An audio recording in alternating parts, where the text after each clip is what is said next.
ان کے لیے لمحہ فکریہ ہے کہ کیا سیدنا عمر فاروق رضی اللہ تعالیٰ عنہ کی اس طرح توہین کرنا کہ اپنی گالیوں کو جسٹیفائی کرنے کے لیے یہ کہنا کہ یہ سیدنا عمر کا مزاج تھا کہ وہ گستاخوں کے ساتھ اس طریقے سے پیش آتے تھے، کیا نعوذ باللہ من ذالک سیدنا عمر گالیاں نکالا کرتے تھے گستاخوں کو؟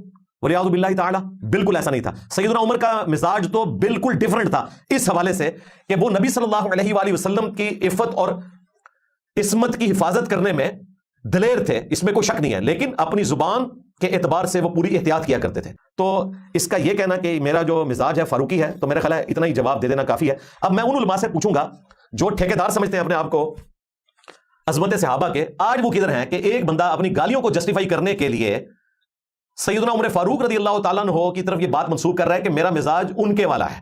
یہ کون سا مزاج ہے کہ جس میں آپ گالیاں نکال رہے ہیں نبی علیہ السلام کے نام کے اوپر ان لوگوں کو کہ جنہوں نے آپ کے بزرگوں کو، جنہوں نے چشتی رسول اللہ، شبلی رسول اللہ، تھانوی رسول اللہ، صادق رسول اللہ، یہ سارے کلمے انڈورس کیے، آپ نے ان کی حرام کی کمائیاں کھائیں اور ان کے حق میں مناظرے لڑے۔ جو ان کو ایکسپوز کر رہا ہے اسے گستاخ ڈکلیئر کر کے سیدنا عمر کا سہارا لے کر، یہ کام تو مجھے کرنا چاہیے تھا پھر کہ میں گالیاں نکالنا شروع کر دیتا اگر گالیاں جائز ہوتی۔ الحمدللہ میرا بھی مزاج فاروقی ہے لیکن گالیوں کے حوالے سے نہیں۔ تو یہ علماء اب سامنے نکلے اور قانونی کارروائی کریں، چاہے وہ پنڈی کے مفتی حنیف قریشی صاحب ہوں حافظہ اللہ تعالی، چاہے لاہور کے ڈاکٹر اشرف جلالی صاحب ہوں حافظہ اللہ تعالی۔ میں یہ نام اس لیے لے رہا ہوں کہ تاکہ کوئی لگی لپٹی بات نہ رہے۔ یہ اس وقت گونگے شیطان بنے ہوئے ہیں، کوئی سامنے نہیں آ رہا، اور جب مجھ پہ جھوٹا الزام لگا تو یہ روڈز بلاک کر رہے تھے، دھمکیاں لگا رہے تھے، NCCIA کے آفس میں جا کے پولیس والوں کو دھمکیاں لگا رہے تھے۔ آج یہ سارے مرے پڑے ہوئے ہیں، ان کا سارا عشق صحابہ ختم ہو گیا، عشق رسول ختم ہو گیا، اور وہ جو بڑی انہوں نے ایک چیز لانچ کی ہوئی ہے اپنے ایک رہنما کے طور پر، حضرت معاذ اللہ، یعنی کہ ٹرمپ کے ناشتے والی سرکار، المعروف گلے پھاڑنے والی سرکار حضرت ہشام الہی ظہیر صاحب، آپ کہاں ہیں جناب؟ آپ تو بڑے فخریہ بتا رہے تھے ہم نے 298A پاس کروا لیا ہے گستاخ صحابہ کے لیے، 10 سال کی قید ہوگی، اور یہ سارے کے سارے جو جرائم ہیں نان کمپاؤنڈیبل ہیں، ان کی توبہ بھی نہیں ہے۔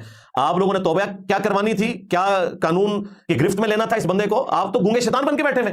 مزید اپنی اسی ویڈیو کے دوران انجینئر صاحب نے مفتی سمر عباس اتاری صاحب کے 1 کروڑ روپے کے چیلنج کو بغیر کسی شرائط کے قبول کر لیا، اور یہ کہا کہ اب مفتی صاحب کو چاہیے کہ وہ قرآن پاک کا کوئی ایک رکوع بتائیں جس کو میں تلاوت کر کے ان کو سناؤں۔ اسی طریقے سے یہ جو تمہارا دعویٰ تھا ایک رکوع والا، اس سے بھاگ رہے ہو، کہتے ہیں باہر نکلے میں بتاؤں گا، بتانے کے لیے میرا باہر نکلنا ضروری نہیں ہے، تم ویڈیو میں بتاؤ میں ریکارڈ کروا دوں گا۔ پھر اس نے کہا کہ اس کی رالیں ٹپک رہی ہیں 1 کروڑ کے پیچھے، اس لیے یہ کر رہا ہے۔ تو میں ایک سٹیپ نیچے آ گیا کہ 1 کروڑ روپیہ میں معاف کرتا ہوں، اس کے باوجود تم مجھے وہ رکوع بتاؤ، لیکن اس سے پہلے وہ رکوع تم تلاوت کرو، اپنے باپا جانی سے بھی تلاوت کرواؤ، جن کے ہاتھ چومتے ہو تم جا کے، اور مفتی حسان اتاری جو تمہارا مفتی اعظم ہے دعوت اسلامی کا، اس سے بھی تلاوت کرواؤ۔ رکوع نہیں مجھے بتا سکا، تو میں ایک سٹیپ نیچے آ گیا کہ یار تم بھی تلاوت کرو، ان سے بھی کراؤ۔ اب میں اس سے ایک اور سٹیپ نیچے آتا ہوں کہ صرف تو تلاوت کر دے، چھوڑ دے بابا جانی کو، اس کے بعد میں بھی تلاوت کروں گا۔ اس سے بھی نیچے آتا ہوں، تو نہ تلاوت کر، کسی ٹی وی چینل پہ آن لائن آ جا اور وہاں پر آ کر کہہ کہ یہ پارا نمبر ہے، یہ سورت نمبر ہے، یہ رکوع نمبر ہے، یہ پڑھو، میں پاکستان کے عوام کے سامنے پڑھوں گا۔ تمہارا مقصد تو یہ ہے نا باہر نکالنا، تو میں تو عوام کے سامنے نکلا ہوا ہوں گا، ٹی وی چینل تو بتا، پروگرام میں ارینج کرتا ہوں۔ اس کے بعد بھی گنجائش رہ گئی ہے جی، میں ساری شرائط اس کی مان لی، نیچے آتا گیا ہوں، 30 سٹیپ نیچے آ گیا ہوں۔ اب بھی اگر یہ رکوع نہیں بتاتا تو آپ سمجھ لیں کہ اس نے اس معاملے میں بھی جھوٹ بولا، اور قیامت والے دن کے اللہ تعالیٰ کے حضور مجرم ہوگا، اور دنیا میں انشاءاللہ تعالیٰ اس کے فرقے کے لوگ جب چھوڑ کر رسول اللہ کے ساتھ جڑیں گے تو یہ نقصان ان کے لیے انشاءاللہ کافی ہے۔ دین تصوف کو چھوڑ کر دین محمدی صلی اللہ علیہ وآلہ وسلم کو اپنائیں گے اس رجز کے ساتھ کہ میرے نبی صاحب ہے ہی کوئی نہیں، تیرے بابے تھے شاہ ہی کوئی نہیں۔ نیکسٹ اپڈیٹ یہ ہے کہ ابھی حال ہی میں ساحل ادیم صاحب سے جنید الرحمان صاحب نے یہ سوال کیا کہ انجینئر صاحب کا کہنا یہ ہے کہ ریاست کے خلاف بغاوت نہیں کرنی چاہیے ورنہ ریاست بھون کے رکھ دے گی، جس پر ساحل ادیم صاحب نے انجینئر صاحب کو یہ جواب دیا کہ اگر بھون جانے سے اتنا ہی ڈر ہے تو پھر اسلام کا نام کیوں لیتے ہو؟ اگر موت سے اتنا ہی ڈر لگتا ہے تو بدھ مت میں چلے جاؤ۔ ساحل ادیم صاحب، ایک بڑا اہم سوال ہے یہ سوال۔ جب میرا انجینئر محمد علی مرزا صاحب کے ساتھ کچھ مہینوں پہلے پوڈ کاسٹ ہوا تھا تو میں نے ان سے ایک سوال رکھا تھا کہ کیا بطور مومن، بطور مسلمان، ایک مرد مجاہد، ایک مومن جو ہے وہ ریاست یا خلیفہ کے خلاف جو ہے وہ قتال و جہاد کر سکتا ہے، تلوار اٹھا سکتا ہے؟ تو انجینئر صاحب نے اس کا جواب دیا تھا کہ اگر آپ ریاست کے خلاف کھڑے ہوں گے تو ریاست تو آپ کو بھون کے رکھ دے گی، تو لہٰذا آپ صرف پولیٹیکل احتجاج کر سکتے ہیں اور کچھ نہیں کر سکتے۔ پہلی بات تو یہ کہ ریاست بھون کے رکھ دی گئی تو اس لیے کچھ نہ کرنا، یہ اسلام کی تو بیسک روح کے خلاف ہے، یہ تو اینگل ہی غلط ہے کہ کوئی دشمن بڑا ہو جائے تو اس کے پاس اسلام نہ لے کے جانا، تم پہ اسلام کے سارے احکامات معطل کیونکہ تمہارا دشمن بہت بڑا ہو گیا ہے، یہ کون سی علت ہے؟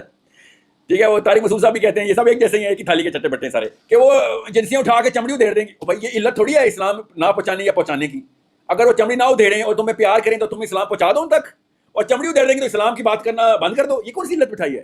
ہر حکومت کو سجدے کرنا ان کا، بوٹ پالش کرنا ان کا کام، مسلمانوں کو تم دیر دیں گے، یہ نہ کرو. اب مرزا صاحب نے آپ سے کیا دیا، وہ تو بھون کے رکھ دے گی. عام بندہ بھی کہے گا بڑی کوئی کہاں ہے آپ کی غیرت، بھون جانے سے ڈر رہا ہے تو اسلام اور اللہ کا نام کیوں لیتے ہو بھائی؟ تمہیں موت سے اتنا ہی ڈر رہا ہے تو پھر کوئی اور بدھ مت میں جا بھائی. تو اب موت سے ڈرنا، بھون جانے کا کون سی علت ہے؟ آپ نے کیا کوئی کروڑ سال کی زندگی مل رہی ہے آپ کو؟ آپ کو قبر میں جو دوزخ میں آپ کو بھونا نہیں جائے گا، بھونا ہی جائے گا نا ادھر بھی.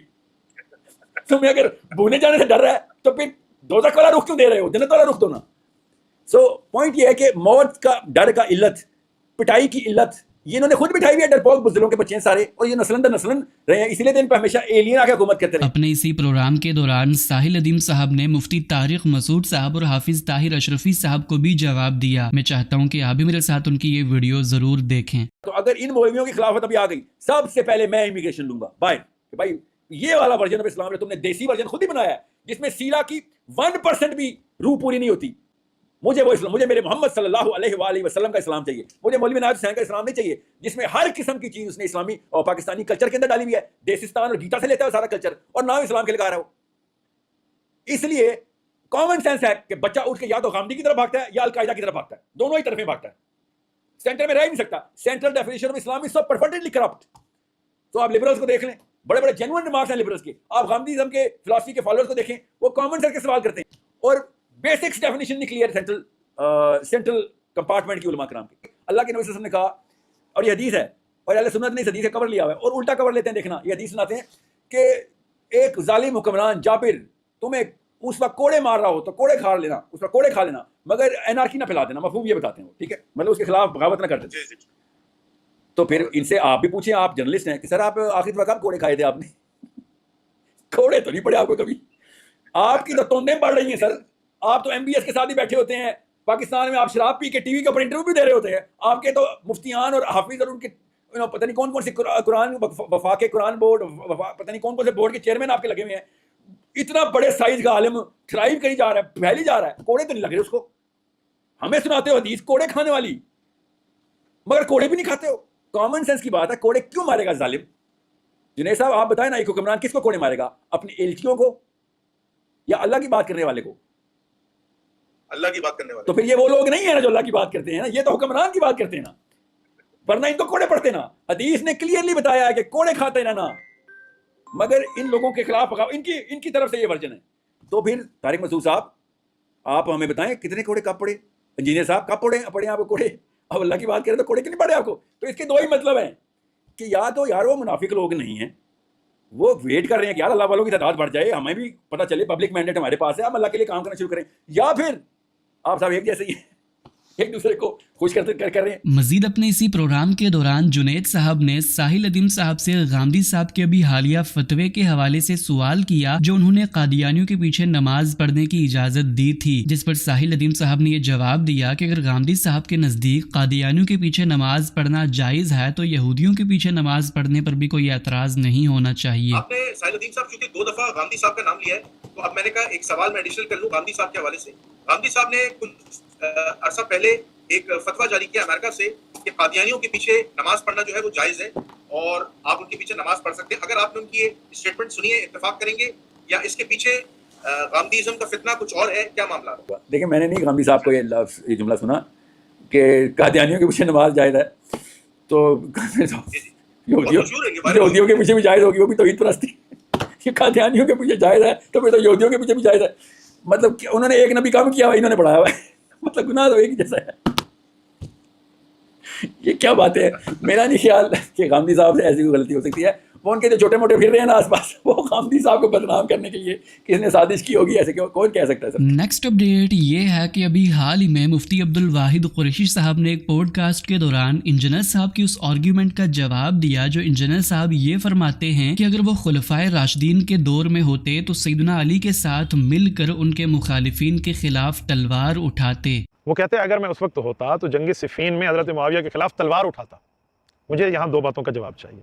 2 صحابہ ہیں، ایک طرف حضرت علی ہیں، ایک طرف حضرت معاویہ، اور یہ دونوں رسول اللہ کے گھر کے فرد ہیں. ایک حضور پاک کا برادر نسبتی ہے، بیوی کا بھائی ہے، اور ایک رسول اللہ کی بیٹی کا شوہر ہے.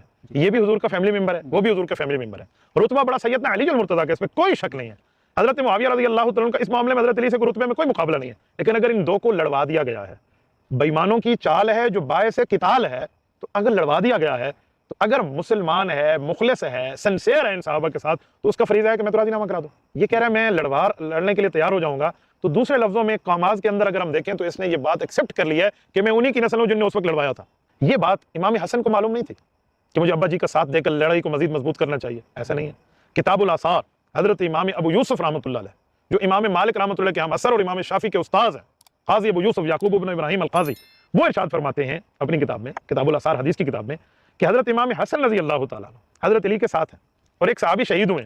حضرت علی المرتضیٰ نے اما عائشہ کے لشکر میں اس شہید صحابی کے چہرے پر مٹی ہٹائی اور دیکھا تو حضرت طلحہ رضی اللہ عنہ شہید ہے، اور حضرت علی رضی اللہ عنہ پریشانی کے عالم میں بیٹھے اور اپنی ران پہ ہاتھ مارا اور فرمایا یا حسن لیت اباک مات مذ 20 سنہ.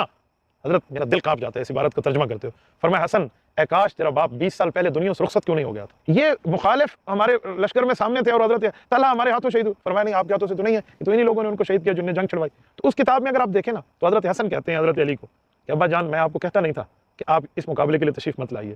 یعنی اس معاملے میں امام حسن سمجھانا چاہ رہے ہیں کہ ہمیں صلح کی طرف ہونا چاہیے، اور یہ شخص شمر کی اولاد بن کے کہہ رہا ہے ہمیں لڑائی کی طرف ہونا چاہیے. آپ مجھے بتائیں یہ کیسے حضرت علی المرتضیٰ کی ترتیب پر موجود ہے؟ مزید اپنے اسی پروگرام کے دوران مفتی عبد الواحد قریشی صاحب نے مفتی طارق مسعود صاحب کے اس اعتراض کا بھی جواب دیا جو انہوں نے مفتی صاحب کی جادو والی وائرل ویڈیو پر یہ کیا تھا کہ اگر مفتی صاحب پر جادو ہوتا ہے تو پھر ان کی بات کی کوئی حیثیت نہیں رہتی. مولانا حالیہ دنوں میں آپ کا بیان بہت وائرل ہوا ہے کہ تلابیب سے آپ پر جادو کیا جا رہا ہے. اس پر کچھ علماء جیسا کہ مفتی طارق مسعود وغیرہ کی طرف سے ری ایکشن بھی آیا. اس حوالے سے آپ کیا وضاحت فرمائیں گے اور عام لوگوں کو اس بارے میں کیا سمجھنا چاہیے؟ دیکھیں میں نے صرف یہ نہیں کہا کہ تل ابیب سے ہوتا ہے، میں نے 2 اور شہروں کے بھی نام لیے ہیں جو آپ اسکپ کر گئے ہیں. میں نے کہا تہران سے بھی ہوتا ہے، قادیان سے بھی ہوتا ہے، تل ابیب سے بھی ہوتا ہے. بالکل کلپ میں نے سنا پڑا. جی ہاں، یہ صرف 3 شہر نہیں ہیں، اور شہر بھی ہیں. دیکھیں جادو ایک حقیقت ہے اور یہ جادو ہو سکتا ہے، کیا جا سکتا ہے، اللہ محفوظ فرمائے. مفتی طارق مسعود صاحب جو اس میں فرما رہے ہیں کہ جی جادو نہیں ہوتا، تو یہ کس بنیاد پہ فرما رہے ہیں؟ ان کے پاس کوئی بنیاد ہے؟ ہمارے پاس تو اللہ رب العزت کا قرآن ہے کہ جادو کی حقیقت کچھ نہ کچھ اثر انداز کے معاملات ہوتے ہیں. سورۃ طٰہٰ سورت نمبر 16 بلکہ سورت نمبر 20 ہے، آیت نمبر 64 65 66 67 اٹھا لیں. فرعونی آئے ہیں، انہیں رسیاں پھینکی ہیں، انہیں ڈنڈے پھینکے ہیں اور انہیں جادو کیا اس کے اوپر.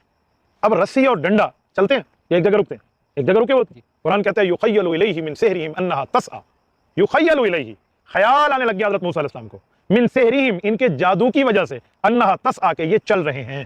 اگر جادو کی حقیقت نہیں ہے تو قرآن کریم کی آیت کیا کہہ رہی ہے؟ تو جادو کی حقیقت ہے. رہ گیا یہ کہ یہودیوں کا یا روافظ کا یا قادیانیوں کا جادو نہیں ہے، تو مفتی طارق مسعود صاحب کو اپنے استاد محترم سے رجوع کرنا چاہیے. ان کے استاد محترم حضرت مولانا مفتی ابو لبابہ شاہ صاحب، انہوں نے تو باقاعدہ لکھ لکھ کر ہمیں بتایا. جامع الرشید نے چھاپ چھاپ کے دنیا کو سمجھایا کہ جی جادو ہے، یہودی کرتے ہیں، باقاعدہ ان کی تنظیمیں ہیں، ان کے جادو کا نام قبالہ جادو ہے. وہ تو کس میں سنا رہے ہیں؟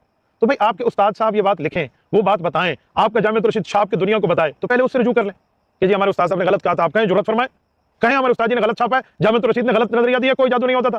تو پہلے اپنے دامن کو نہیں سپیٹتے، دوسروں کو کہہ رہے ہیں. وہ ایک بندے نے بڑی عجیب مثال دی، اس نے کہا ہمیشہ چھلنی جو ہے نا وہ کسی اور کو تانا دیتی ہے کہ تیرے اندر 2 سوراخ ہیں، دوسری میں 2 سوراخ ہیں، جو چھلنی سوراخ ہوئی پڑی ہے وہ آپ کو نظر نہیں آتی. تو بھائی اس کو بھی تو دیکھنا چاہیے. مفتی طارق مسعود صاحب فرماتے جادو نہیں ہے. میں سمجھتا ہوں ان کے اوپر جادو ہے کہ تم جادو کو تسلیم نہ کرنے کے کلپ اپلوڈ کرو. حضرت یہی حال ہے. اب مجھے ایک بات بتا دیں، پوری امت کا موقف ایک طرف تھا، مفتی طارق مسعود صاحب کا موقف ایک طرف تھا عمران خان کے وقت، تو یہ کیا چیز تھی؟ میں نہیں کہہ سکتا کہ اس کے اوپر کسی پیرنی ویرنی کے معاملات کے اثرات ہیں. کیسے کہہ سکتے ہیں؟ گن گائے انہوں نے.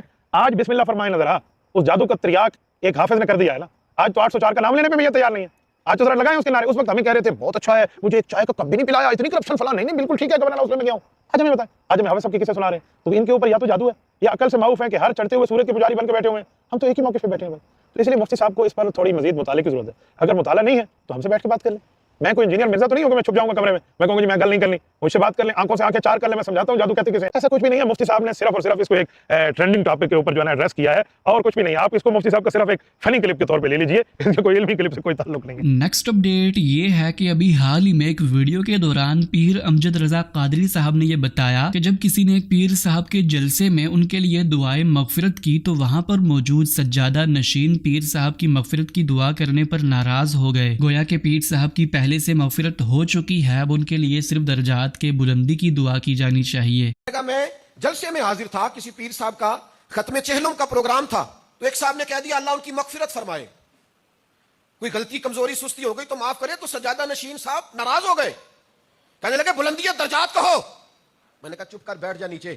اگر احد کے شہیدوں کے لیے مغفرت کی دعا ہو سکتی ہے تو تیرے باپ کے لیے بھی ہو سکتی ہے. کیا بات کرتے ہیں آپ؟